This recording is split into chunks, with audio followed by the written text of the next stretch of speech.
Yeah, I do a lot of gym work. I basically do as much gym work as I play handball on the court, so that's how I prepare physically for the race for it. Mentally that's a tough one. Sometimes I don't prepare at all mentally, and the results show that. But other times when I devote some time to concentrating and focusing prior to the event, I seem to do well.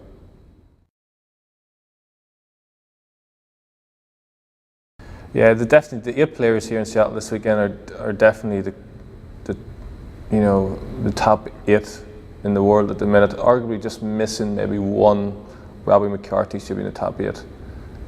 He hasn't played these events though, so we're only missing one player, arguably from the top 8 in the world, and so this is a real high concentrated pool of players that are at the top of the game at the minute, and it's going to be an interesting weekend.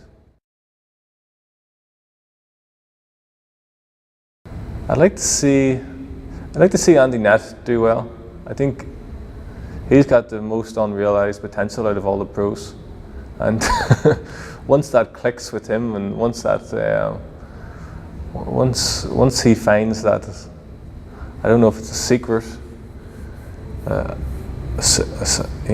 don't think he has to find anything secretive. I think he just has to put it together for one game, and once he puts it together for one game, I think he's going to be very hard to beat thereafter.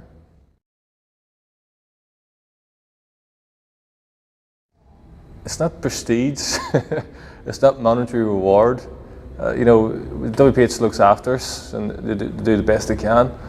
But we all know handball doesn't pay the bills, and we all know you don't get any huge limelight out of it. So I think it's sport at its stripped back to its bare bones. You're there because you have a competitive element in your personality. You want to compete, and it's whenever you set yourself goals, and it's the self-satisfaction of achieving those goals and doing well. It's nothing to do with monetary reward. It's nothing to do with prestige. You've set yourself a goal, and you've achieved it, and you've done the best you can.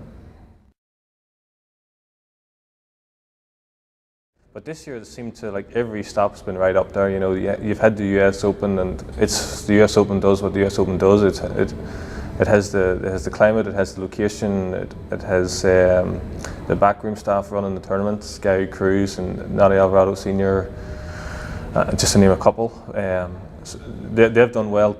Then after that was Tucson, and Tucson again, it was a good stop. It has in the Tucson Racket Club, there's a good handball community there, and they turn out, watch the pros and support them.